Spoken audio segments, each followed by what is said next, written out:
Հարգելի հետևորդներ, ABC լուրերն ուղիղ եթերում սկսում է իր աշխատանքը, ես Գառնու Թաֆյանն եմ, բարի առավոտ։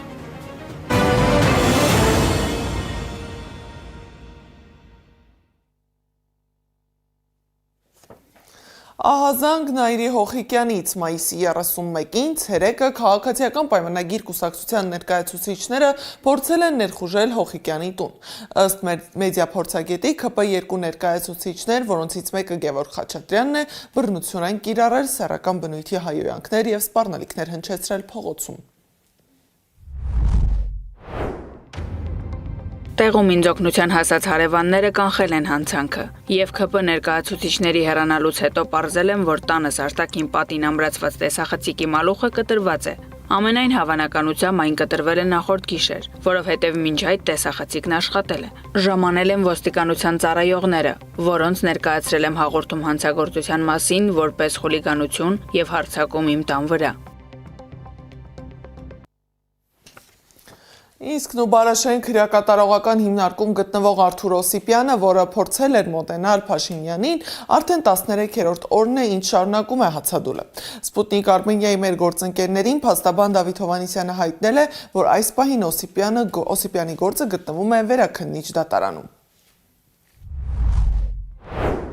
Բազմաթիվ անձինք, այդ թվում հարազատներ, մտերիմներ, հասարակական ակտիվ շրջանակներ դիմել են Օսիպյանին, խնդրելով դադարեցնել հացադուլը, սակայն նա վճռական է տրամադրված։ Օսիպյանը հացադուլից դուրս չի գա այնքան ժամանակ, մինչև ՀՀ վարչապետ Նիկոլ Փաշինյանն իրեն փախած անվանելու եւ իր արժանապատվությունը վիրավորելու համար ներողություն չխնդրի։ Հիշեցնեմ, որ Օսիպյանին մեղադրում են խուլիգանության, նախընտրական քարոզչությունը խոչընդոտելու եւ բռնություն գործադրելու հրապարակային կոչերի համար։ Նախընտրական քարոզարշավի վերջին շաբաթն է։ Ընտրությանը մասնակցող ուժերն ունեն եւս 5 օր քաղաքացիներին ներկայացնելու իրենց ծրագրերը։ Հունիսի 6-ը լռության օրն է, իսկ հունիսի 7-ին տեղի կունենա խորհրդարանի ընտրությունը։ Այդ օրը հայ առաքելական եկեղեցին նշել է Սուրբ Էջմիածնի Մայր տաճարի տոնը, որը կառուցվել է 1725 տարի առաջ։ Ամենայն հայոց կաթողիկոս Գարեգին II-ը կոչ է արել մասնակցել խորհրդարանի ընտրությանը ազգի եւ հայրենիքի շահերի բարձր գիտակցությամբ լուսավոր գալիքի տեսիլքով։ Նա կոչ է արել քաղաքական ուժերին զերծ լինել ատելության խոսքից, դրսևորել զգոնություն ու շրջահայեցություն եւ հեռու պահել հայ ժողովրդին հնարավոր անցանկալի զարգացումներից։ Գարեգին II-ը հորդորել է նաեւ իրավապահ համակարգի ներկայացուցիչներին անհրաժեշտ բոլոր պայմաններն ապահովել արդար ընտրության անցկացման եւ հայ ժողովրդի ազատ կամ արտահայտության համար։ Տեղի է ունեցել Հայաստան դաշինքի հանրահավաքը։ Քաղաքական ուժի ներկայացուցիչները դաշինքի վարչապետի թեկնածու Ռոբերտ Քոչարյանի գլխավորությամբ հանրահավաք, այնուհետև երթ են իրականացրել մայրաքաղաքում։ Երկրորդ նախագահն անդրադարձել է իշխանության այս տարիների թերացումներին, խոսել պատերազմի, կորոնավիրուսի դեմ տապալված պայքարի ու տնտեսական քաղաքականության մասին։ Քոչարյանը հիշեցրել է նաև, որ Փաշինյանի թիմը խոստացել էր պայքարել կոռուպցիայի դեմ, բայց գլխավորել է այն։ Ստեղծել են սեփական օլիգարխներին եւ որդեգրել են հին օլիգարխներին։ Հավաքել են 8 միլիարդ դոլարի պարտք, որին առնվազն կեսը մսխել են։ Այս իշխանությունը անկուշտ է, գիշեր ցերեկ, ուտում է, ոչ միայն սնունդ, ուտում է բյուջեն, ուտում է մարդկանց կյանքերը։ Այս իշխանությունը միայն բերում է մահեր եւ տառապանքներ։ Եվ իդեպ մահերը եւ տառապանքները զուգորդում են փառատոններով։ Հռոմեան հայտնի բանաձևը հաց եւ զվարճանք իրենք վերափոխել են մահ եւ զվարճանք։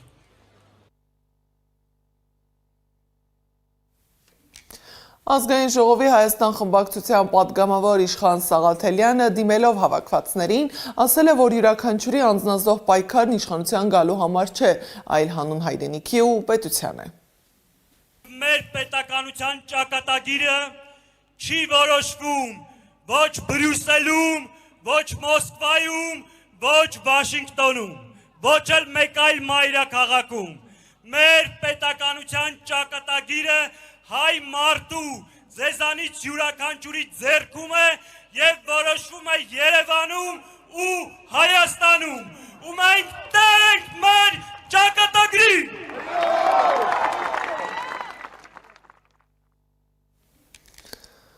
Պատգամավոր Քրիստինե Վարդանյանն էլ անդրադարձել է վարժական հավաքներին ու շեշտել, որ դրանք չեն կարող պատժելու միջոց կամ մահակ դառնալ ընդդիմադիր հայացքներ ունեցող քաղաքացիների համար։ Նա ընդգծել է, որ իրենք պայքարում են, որպեսզի Հայաստանում մարդն ազատ կամ արտահայտման իրավունք ունենա։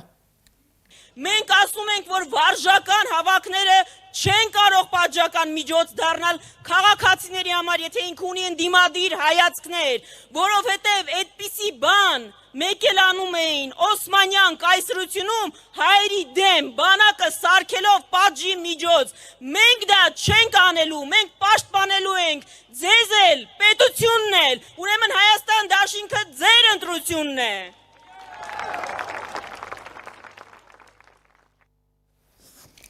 Աննա Գրիգորյանը հայտարարել է, որ հունիսի 7-ը նաև եկեղեցին պաշտպանելու օր է լինելու։ Դիմելով հավաքվածներին, պատգամավորն ասել է, որ հաղթելու նախապայմանը բարձր մասնակցությունն է, որքան շատ մասնակցի ընտրությանը, այնքան ավելի շատ է իշխանության պարտվելու հավանականությունը։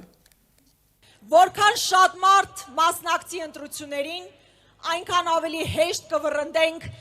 Ալիևի ամենամարտունակ զենքին, Նիկոլ Փաշինյանին։ Հետևաբար ես ուզում եմ ձեզ ասել հետևյալը. գնա ընտրության եւ ընտրիր Հայաստանը, որ ունենանք խաղաղություն սահմաններին եւ սահմաններից ներս։ Գնա ընտրության եւ ընտրիր Հայաստանը, որ վերադարձվեն մեր բոլոր ռազմագերիները, ազատ արձակվեն բոլոր քաղբանտարկյալները եւ լինի մեծ համաներում։ Գնա ընտրության եւ ընտրիր Հայաստանը,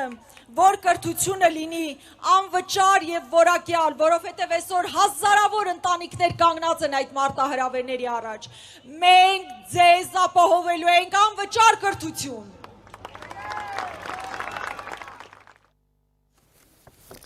Գյումրիում ընտրողների հետ հանդիպմանը ուժեղ Հայաստան դաշինքի ցուցակը գլխավորող Նարեկ Կարապետյանը խոսել է քաղաքի հիմնական խնդիրների մասին, առանձնացնելով դոմիկներում ապրող ընտանիքներին եւ ծայրահեղ աղքատության մեջ ապրող բնակիչներին։ Մենք այն քաղաքացիներին, ովքեր ծայրահեղ աղքատ են, 150,000 դրամ 5 հոգանոց ընտանիքին աջակցություն է տրամադրվելու, որպեսզի հնարավորություն ունենան մարդիկ աղքատությունից ելնեն։ Երրորդ բանը աշխատատեղերը։ Ժողովուրդ, մենք աղքատության, Հայաստանի ամենաաղքատ մարզում ենք, աղքատությունը չենք կարա լուծենք, եթե չստեղծենք աշխատատեղեր։ Մենք այս բարդ պարագայում աղքատությունը չենք կարա հաղթահարենք, եթե չենք ստեղծում ուժեղ արդյունաբերություն, եթե Գյումրին չենք սարքում ներգնա տուրիզմի կենտրոն, լուրջ աշխատանք է պետք, դժվար օրեր են սպասվում, բայց ես ձեզ վստահեցնում եմ, մենք ամեն ինչ անելու ենք, որ Հայաստանի ամենաաղքատ մարզից Շիրակի մարզը դառնա ամենաբարեկեցիկ մարզը։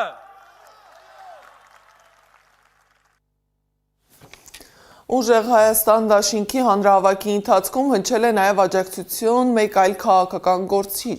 ԱԱԾ մեկուսարանում գտնվող Գյումրու քաղաքապետ Վարդան Ղուկասյանը հրապարակային ուղերձով դիմել է գյումրեցիներին, կոչ անելով աջակցել Սամվել Կարապետյանի առաջնորդած քաղաքական ուժին։ Լավ իմացեք, բարձրյալ Աստծո զորավիկ աչքն է եւ ձեր անշահախնդիր սերն է, որ ինձ այս 4 պատի մեջ ուժ է տալիս պայքարելու հանուն Գյումրու ու հանուն դրախտավայր Հայաստանի։ Մենք միասին երկար ճամփա ենք անցել։ Երկրաշարժի փլատակների տակ մնացած հին Լենինականից Աստծո առաջնորդությամբ միասին կառուցեցինք այսօրվա զարգացող ու պայծառ Գյումրին։ Ավարայրի Սրբոց Վարդանանց այս չքնախ հրապարակը, ձեր առջև վեր հառնող քաղաքապետարանի շենքը ու մեր վերածնունդի զարդը, Սուրբ ամենափրկիչ եկեղեցին։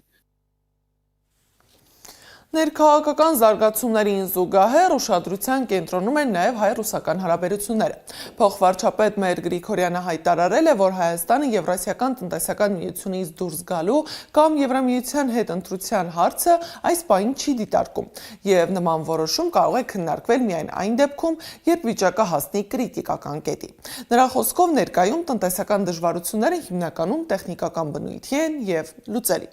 Այս հայտարարություններին արձագանքել է Բելարուսի նախագահ Ալեքսանդր Լուկաշենկոն։ Նրա խոսքով ԵԱՏՄ-ի շուրջ որոշ քաղաքական մեկնաբանություններ վերաբերում են ներքին քաղաքական գործընթացներին, այդ թվում ընտրական շրջանին։ Մենք ճնշում չենք գործադրում ժողովրդի վրա, հատկապես որ հասկանում ենք, որ սա քաղաքական խաղ է։ Շուտով Հայաստանում ընտրություն է։ Նրանք սա շրջանառում են որպես ընտրական հնարք, բայց ՀՀ ղեկավարությունը սխալվում է այսպես վարվելով։ Հայ ժողովուրդը պետք է շատ զգույշ լինի ՌԴ-ի եւ Եվրոպայի միջև ընտրություն կատարելիս, որ չկրկնվի Ուկրաինայի ճակատագիրը։ Հայաստան այցելած եվրոպացի առաջնորդները որևէ խոստում չեն տվել, միայն քննադատել են Ռուսաստանին եւ Բելարուսին։ Բարգավաճ Հայաստան կուսակցության առաջնորդ Գագիկ Ծառուկյանն էլ խոսել է Մոսկվայի սահմանած տնտեսական արգելքների մասին։ Բոլորը շփոթված են, խառնված, բազմաթիվ գործարարներից զանգեր է ստացել, մարդիկ չգիտեն ինչ են անելու։ Ծառուկյանը հայտարարել է, եթե իրեն հնարավորություն տան, մի օրում ամեն ինչ կկարգավորի։ Ես ասում եմ դրա համար, ես արդեն 1 ամիս է ասում եմ, որ հարկավոր է քայլեր ձեռնարկել, սենց է լինելու, որ մարդիկ չեն գիտակցում, չեն տիրապետում։ Հիմնական խնդիրը ես նորից եմ ասում, այսօր մարդիկ գումարներ են դրել, վարկեր են վերցել, ունեցվածքն են դրել, ծրագրերին պայմանագրեր են կապել, ոնց կարա լինի այս շարունակվի։ Ասում են ինչ անենք, ինչ ես ասում, ես էլ ասել եմ, հիմնական հնարավորություն տվեք ինձ, մի օրում որոշումը կայաց, մի օրում լուծենք, սաղ կարգավորենք, եղբայրություն, աղբերություն, կանաչ ճանապարհ, պետք է հնարավորություն տալ։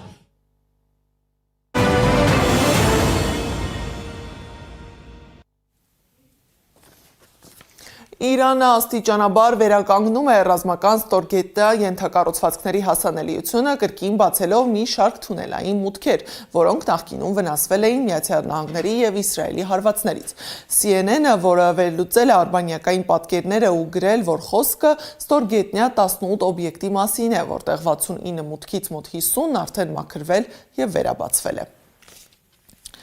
Մերձավոր Արևելքում ուշադրության կենտրոնում է նաև ԱՄՆ-Իրան բանակցային գործընթացը։ New York Times-ի փոխանցմամբ ԱՄՆ նախագահ Դոնալդ Թրամփը առաջարկել է ավելի կոշտ պայմաններ Իրանի հետ հնարավոր համաձայնագրի համար, նպատակ ունենալով արագացնել բանակցությունները։ Ըստ տեղեկության, Սպիտակ տունը փորձում է արագացնել գործընթացը Թեհրանի վրա լրացուցիչ ճնշում գործադրելով։ Իսրայելի պաշտպանության նախարար Իսրայել Կացը հայտարարել է, որ իսրայելական զորքերը վերահսկողության տակ են վերցրել Լիբանանի հարավում գտնվող հաչակիների ժամանակաշրջանի Բոֆորի ամրոցը, որը գտնվում է Լիտանի գետից հյուսիս գտնվող ռազմավարական բարձունքում։ Միջազգային լրատվամիջոցների տվյալով սա իսրայելական բանակի ամենախոր ներթափանցումն է Լիբանանի տարածք վերջին 26 տարվա ընթացքում։ Ամրոցի գրավմանը նախորդել են մի քանի օր տևած ինտենսիվ մարտեր եւ ավիահարվածներ Նաբաթիայի շրջանի ուղղությամբ։ Լիբանանի իշխանությունը դատապարտել է իսրայելական գործողությունները, դրանք անվանելով վիճակի վտանգավոր սրում, մինչդեռ Իսրայելը հայտարարում է, որ գործողությունների նպատակը Հեզբոլլահի ռազմական ենթակառուցվածքների ոչնչացումն է։ Եվ վերջում եղանակի մասին։ Ամռան առաջին օրը կտաքանա 3-ից 4 աստիճանով, բայց առավելապես ցերեկային ժամերին առանձին շրջաններում սպասվում է կարճատև անձրև եւ ամպրոպ։ Մայրաքաղաքում կանձրևի երեկոյան։ Այս ժամի համար նախատեսել էինք այսքանը, շարունակեք հետևել մեզ սոցիալական բոլոր հարթակներում, ABC լուրերը եթերում կլինի ժամը 12-ին, կհանդիպենք առայժմ։